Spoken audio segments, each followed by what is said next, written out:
আমার বন্ধু সৌমেনের কথা বলছি। ভারী সুন্দর দেখতে ছেলেটিকে, যেন রূপকথার রাজপুত্র। চাঁপা ফুলের পাপড়ির মতো গায়ের রং, টানা টানা চোখ, মাথায় ঘন কালো চুল, স্নিগ্ধ মধুর হাসি মুখময় লেগেই আছে সর্বক্ষণ। তার উপর এমন চমৎকার ওর গানের গলা যে যখন যে শিল্পীর গানই ও গুনগুন করুক না কেন, তখন মনে হতো সেই শিল্পীর কণ্ঠস্বরই যেন গলায় ভর করেছে ওর।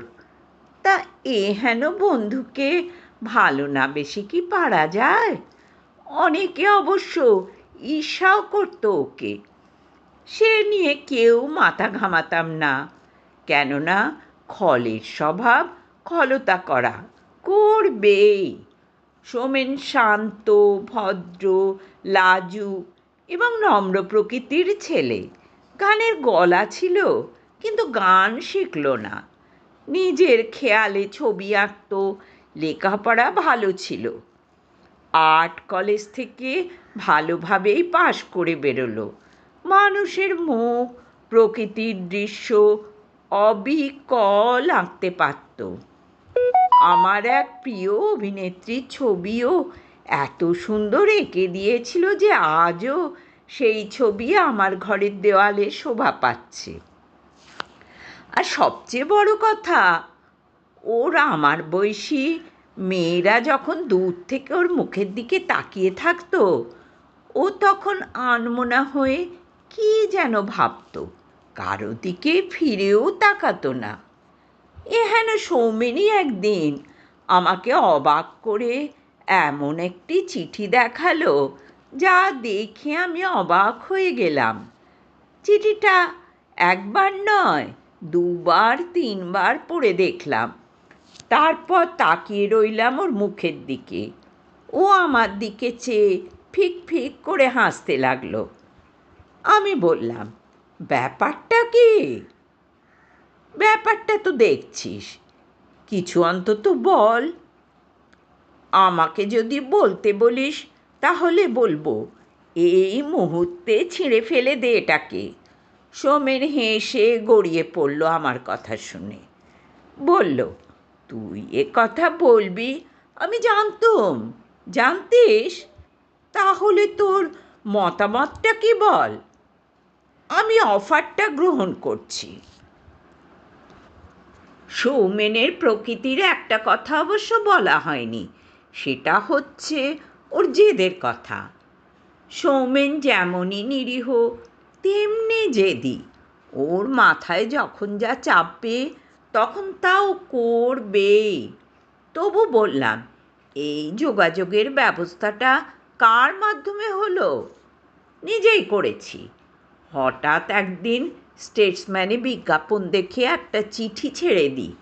এরপর উত্তর আসে, সেই সঙ্গে ডাক মারফত ওদের কিছু কাজ।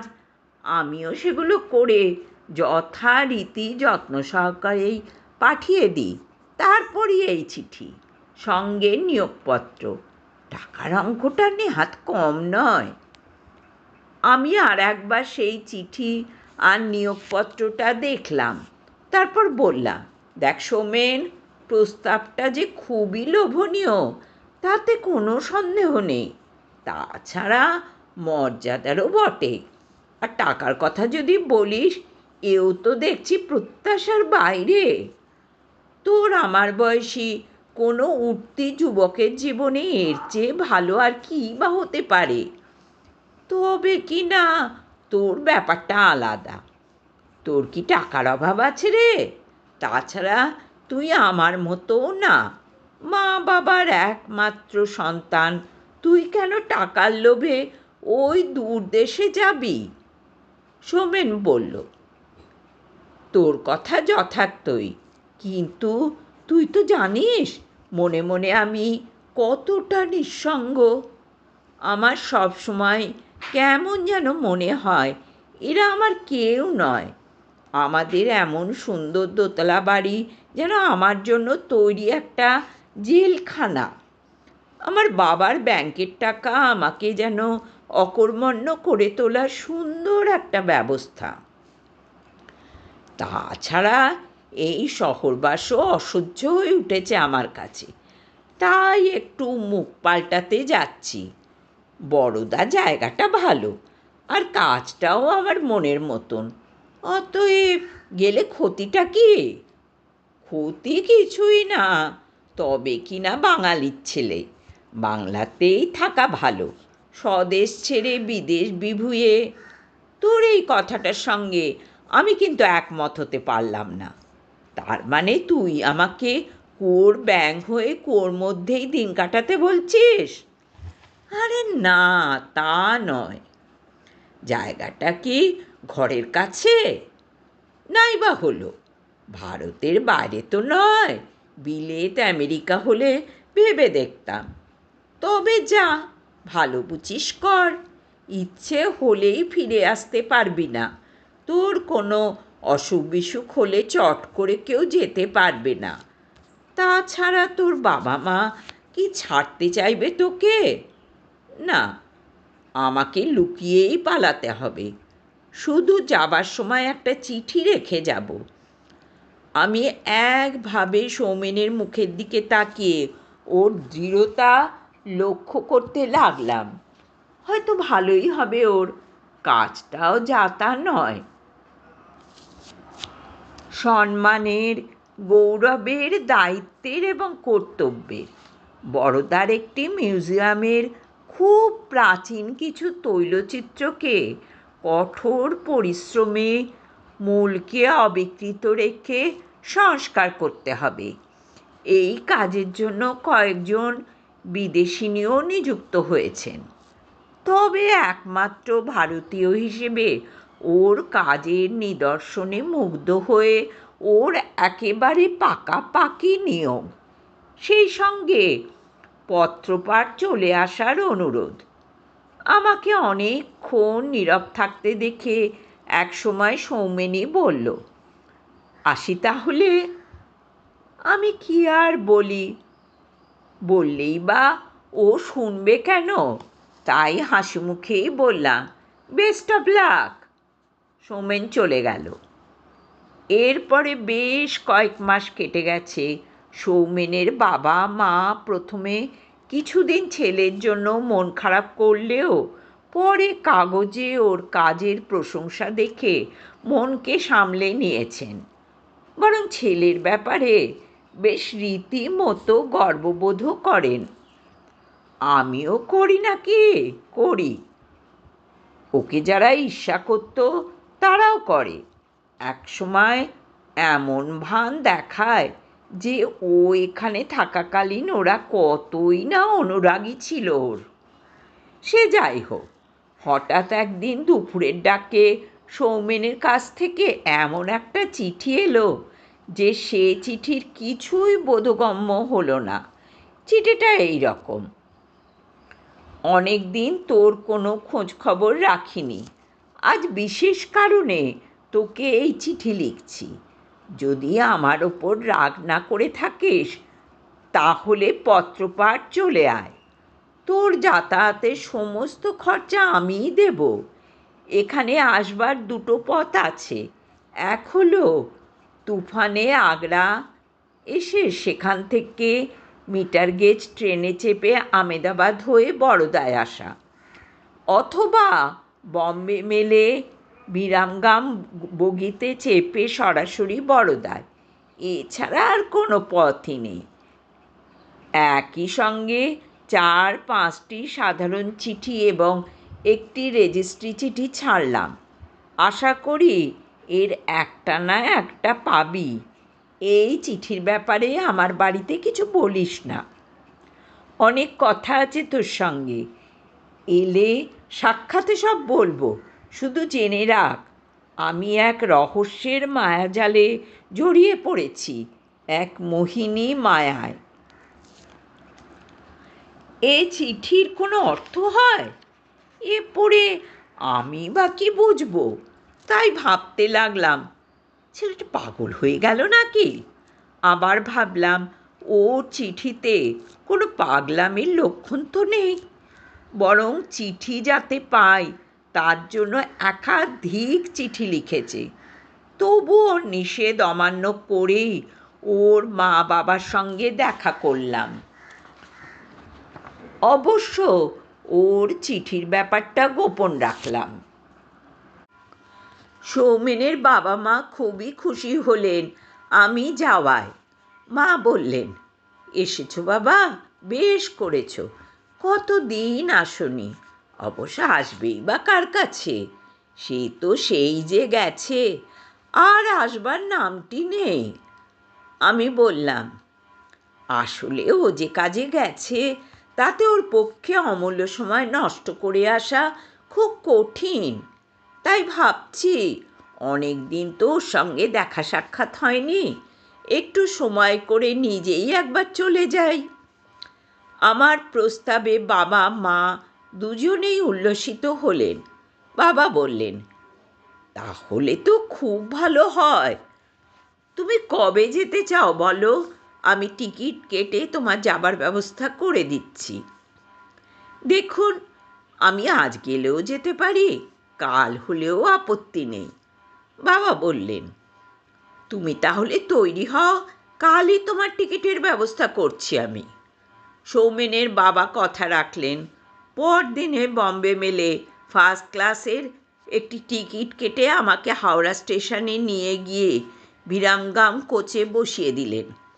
শুধু তাই নয়, 2-3 দিনের ট্রেন জার্নির জন্য অনেক খাবার দাবার, ফল, মিষ্টি ইত্যাদিও কিনে দিয়ে গেলেন। আর বলেও দিলেন ট্রেন কিভাবে যাবে, অর্থাৎ আজ রাত্রে গাড়ি ছাড়লে আজকের রাত তো যাবেই, কাল রাত 12টা নাগাদ ভুসওয়াল জংশনে এই বগিটাকে কেটে রেখে বম্বে মেল চলে যাবে। ভুসওয়াল থেকে মধ্যরাতে সৌরাষ্ট্র প্যাসেঞ্জার এসে বগিটাকে তার সঙ্গে জুড়ে নিয়ে পরদিন দুপুর নাগাদ পৌঁছে দেবে সৌরাষ্ট্রে। সেখান থেকে আবার বিকেল নাগাদ বিরামগাম মেল এসে বগিটাকে জুড়ে নিয়ে বরোদায় যখন পৌঁছবে তখন সন্ধে উত্তীর্ণ হয়ে যাবে। আমি সব বুঝে নিয়ে নিশ্চিন্ত হলাম। ট্রেন ছাড়ল যথাসময়। তখনকার দিনের ট্রেন জার্নির মজাই আলাদা। সে সুখ এখন আর নেই। নেই রেলপথের দুধারের অনবদ্য প্রাকৃতিক দৃশ্য। মনে আছে দুপুরবেলা নাগপুরে ঢোকবার আগে সে কি ভয়াবহ জঙ্গল একটা পার হতে হলো। আজকের মানুষ সেই দৃশ্য কল্পনাও করতে পারবে না। এখন সেখানে চাষের জমি অথবা ছোটোখাটো জনপদ। এখন সেই অরণ্যও নেই, প্রকৃতিও নেই, সৌরাষ্ট্রও নেই, বরোদাও নেই। সৌরাষ্ট্র এখন সুরাত হয়ে গেছে, আর বরোদা হয়েছে ভাদোদারা। সে যাগ্গে, সন্ধ্যের মুখেই সুন্দরী বরোদার মাটিতে যখন পা রাখলাম তখন ট্রেন জার্নির ক্লান্তিতে দেহ মন যেন টলছে। সৌমেনের ঠিকানাটা কাছেই ছিল, সেটার ওপর আর একবার চোখ বুলিয়ে স্টেশনের বাইরে এলাম। ঠিকানা খুঁজে পাই ভালো, না হলে আজকের রাতটুকু কোনো হোটেলে কাটিয়ে কাল সকাল থেকে চারদিক চষে বেড়াবো ওর জন্য। বরোদা হচ্ছে স্টেশন সংলগ্ন জমজমাট শহর। স্টেশনের বাইরে আসতেই টাঙাওয়ালারা ছেঁকে ধরল আমাকে। আমি একটি টাঙায় উঠে এলাকার নাম করতেই টাঙাওয়ালা আমাকে পৌঁছে দিল যথাস্থানে। 12 আনা টাঙা ভাড়া দিয়ে ঠিকানা মিলিয়ে ওর দরজায় কড়া নাড়তেই সোমেন বেরিয়ে এলো ঘর থেকে।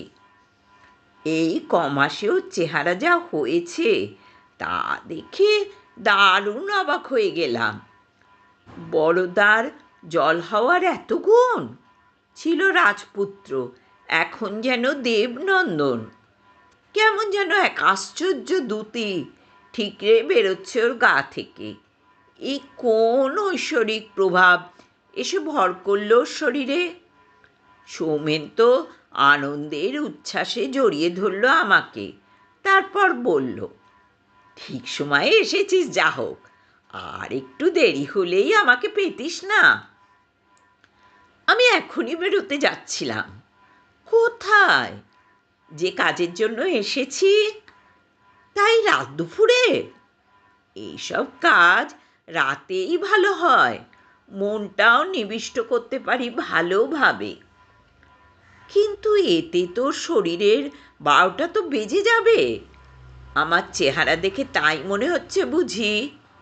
সৌমেন আমাকে ঘরে বসিয়ে আমার সব রকম ব্যবস্থা করে নিজ থেকে একজন লোককে পাঠিয়ে আমার ফরমাস খাটবার নির্দেশ দিয়ে বলল, আজ আর তোর সঙ্গে কথা বলবার সময় নেই, তুই বিশ্রাম নে, আমি আসি।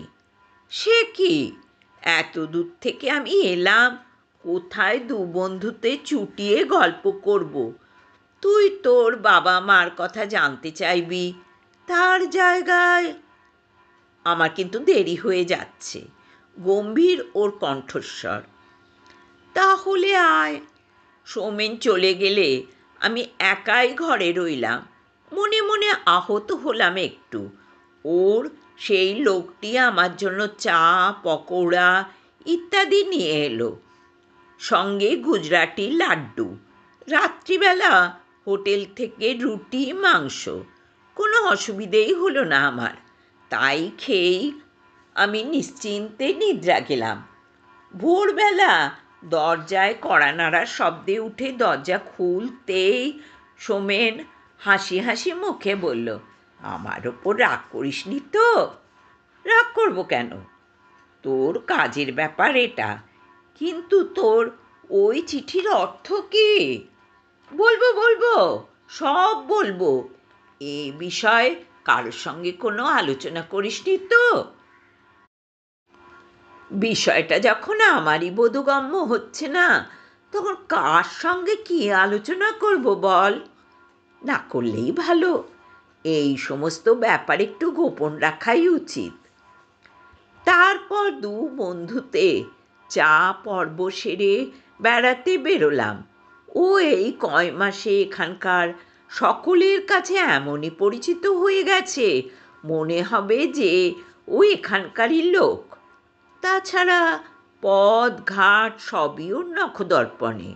ও বলল, একদিন আমাকে নিয়ে চম্পানের যাবে, পাহাড়ের ওপর পাওয়াগড়ের কালী দেখাবে। আমরা নিজেদের মধ্যে টুকটাক কথা বলতে বলতে এ পথ সে পথ করে রাজবাড়ির উদ্যানে গিয়ে বসলাম। অনেকক্ষণ ধরে একভাবে রাজবাড়ির দিকে চেয়ে রইলাম দুজনে। তারপর আমি বললাম, এইভাবে চুপচাপ বসে থেকে সময় নষ্ট করে লাভ কি? এবার বল দেখি, কেন আমাকে ডেকে পাঠালি? তোর এই মোহিনী মায়ার রহস্যই বা কি? সৌমেন বলল, তার আগে বল, তুই জন্মান্তরে বিশ্বাস করিস কি না? অবিশ্বাস করি না। তাহলে শোন, আমি এই বরোদায় এলাম, মিউজিয়ামের কর্তৃপক্ষের সঙ্গে দেখাও করলাম। প্রথমে একটা হোটেলে উঠেছিলাম, পরে এই বাড়িতে। এখন মিউজিয়ামের স্টাফ কোয়ার্টার তৈরি হলেই সেখানে চলে যাব। তাতে আমার কাজের আরও সুবিধে হবে। কবে নাগাদ যাবি? এই মাসের শেষাশেষি করেই যাব। তারপরে বল। আমার তো এখানকার পরিবেশ দেখে মন একেবারে ভরে উঠল। আমার সঙ্গে দুজন বিদেশিনীও নিযুক্ত হয়েছেন। তারাও খুব উঁচু দরের শিল্পী, দারুণ যত্ন সহকারে সব কিছু করছেন। তবে তাঁরা কাজের চেয়ে গল্প বেশি করেন। আমি তাদের হাত থেকে রেহাই পাবার জন্য রাতের ডিউটি বেছে নিলাম। আমি হেসে বললাম, বুঝেছি, এই তাহলে তোর মোহিনী মায়া? না না, তা নয়। ওদিক থেকে কোনো বাঁধনই নেই আমার। অঘটন যা কিছু ঘটল তা অন্য দিক থেকে। কীরকম? সৌমেন তখন সবিস্তারে সব বলল। ও যা বলল তা এই রকম। আমি তো দিব্যি রাত্রিবেলা নিজের মনে কাজ করি। কি দুর্লভ সম্পদ যে এখানকার মিউজিয়ামে আছে, তা না দেখলে বিশ্বাস করতে পারবি না। কিন্তু মজার ব্যাপার হলো, আমি যখন দিনে ঘুমিয়ে রাতে এখানে কাজ করতে আসি, তখন কি এক মহাশক্তি আমার ওপর ভর করে। আমি যেন আর আমি থাকি না। সারাটা রাত কোথা দিয়ে যে কেটে যায় বুঝতেও পারি না। সকাল যখন হয় তখন দেখি আমার কাজ কি নিখুঁতভাবেই না সম্পন্ন হয়েছে। কাজ দেখে অবাক হয়ে যায় সবাই। সবচেয়ে আশ্চর্যের ব্যাপার হলো এই যে, সেটা হলো আমি পেন্টিংয়ের জন্য যে সমস্ত রং ব্যবহার করে থাকি, ছবির কাজ শেষ হবার পর দেখা যায় সেই রঙের সঙ্গে আমার রঙের কোনো মিল নেই। আমি কিছুতেই ভেবে পাই না কেন এমন হয়। হঠাৎ একবার এক অদ্ভুত ব্যাপার ঘটল। বড়দার এক রাজনর্তকীর একটি তৈলচিত্র যখন আমি রং করছি, তখন হঠাৎ যেন নর্তকীর বুক থেকে একটা দীর্ঘশ্বাস বেরিয়ে এলো। আমি সভয়ে পিছিয়ে এলাম। কেন এমন হলো? কিছুক্ষণ স্থিরভাবে ছবিটার দিকে চেয়ে থাকার পর আমার মনে হলো ছবিটা যেন হাসছে, ওর চোখের পাতা পড়ছে। আর তারপরে কি যে হলো আমার, তা আমি বুঝতে পারলাম না। দেখতে দেখতে কখন সকাল হয়ে গেল। আমি দেখলাম কোনো এক অজ্ঞাত শিল্পীর তুলির টানে ছবির কাজ সম্পূর্ণ হয়েছে। আর সবচেয়ে বড় কথা, আমি যখন বাড়ি ফিরে এলাম তখন সবাই বলল আমি নাকি জ্যোতির্ময় হয়েছি এক অপূর্ব দ্যুতিতে। সারা দিন বিশ্রামের পর আবার যখন সন্ধেবেলা মিউজিয়ামে এলাম, আবার সেই একই ব্যাপার। তবে সেই দিনের ব্যাপারটা একটু অন্যরকম হয়ে গেল। আমি ঘরে গেলাম, আমার রং তুলি নিয়ে ছবির কাজ করবার জন্য প্রস্তুত হলাম। এবার আর এক দুর্লভ ছবি। ছবিটা এক রাজকুমারীর। আমি যেই না সেই ছবিতে হাত দিতে গেছি, অমনি শুনতে পেলাম, ওটা যেমন আছে তেমন থাক। কথাটা অবশ্য বাংলায় নয়, হিন্দিতেই বলা হলো। কিন্তু কে বললো এই কথা? আমি চারদিক তাকিয়ে দেখলাম, কেউ কোথাও নেই। ভাবলাম হয়তো মনের ভুল, তাই আবার এগোলাম। কিন্তু আবার ওই একই কণ্ঠস্বর। বললাম না, ওটা যেমন আছে তেমনই থাক। আমি থেমে গেলাম। আমার কিন্তু একটুও ভয় করল না, তাই কারো অস্তিত্ব অনুভব না করেও বললাম, কে তুমি? জন্মান্তরের কথা কিছুই কি তোমার মনে নেই? তুমি কি এখনো আমাকে চিনতে পারছো না কুমার সাহেব? কে কুমার সাহেব? আমি তাকে চিনি না। আমি চিনি, কুমার সাহেব তুমি। তোমার কোথাও ভুল হচ্ছে রহস্যময়ী। আমার নাম সৌমেন মুখার্জি। সে তো এ জন্মের নাম, কিন্তু কয়েক পুরুষ আগের কথা একটু মনে করবার চেষ্টা করো। আমি কিছুই মনে করতে পারছি না, শুধু এটুকু জানি আমি কুমার সাহেব নয়। তাহলে কি বলতে চাও আমিও মালবিকা নই? ওই যে বিদেশিনীর ছবি তুমি হাত দিতে যাচ্ছ, ওরই চক্রান্তে আমাদের জীবনের চরম সর্বনাশটা ঘনিয়ে আসেনি? আমি কিছুই মনে করতে পারছি না। পারবে? আমার ছবিটার দিকে ভালো করে তাকাও। ভুলে যাচ্ছ কেন? একদিন এই ছবি তুমিই এঁকেছিলে। এরপর কি যে হলো কিছুই বুঝতে পারলাম না। সেই ছবির চোখের দিকে তাকাতেই ছবিটা জীবন্ত হয়ে উঠল। আমার দিকে তাকিয়ে সে হাসল। তারপরই ছবির ভেতর থেকে এমন এক জীবন্ত প্রতিমা মানুষের শরীর নিয়ে বেরিয়ে এলো, যাকে দেখেই আমি চিনতে পারলাম সে আমার জন্মান্তরের সেই মালবিকা। এই পর্যন্ত বলে সৌমেন থামল। ওর কথা শুনে আমি মাথা মুন্ডু কিছুই বুঝতে পারলাম না। ও যা বলল তা সত্যি? এও কখনো সত্যি হয়? অসম্ভব। নিশ্চয়ই মাথার কোনো গোলমাল হয়েছে ওর।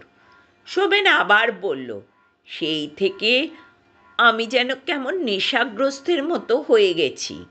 তাই সন্ধ্যের পর আমি আর আমার মধ্যে থাকি না। দিনের বেলা একরকম, কিন্তু রাত্রি হলেই আমি যেন বহু যুগের ওপারে পৌঁছে যাই।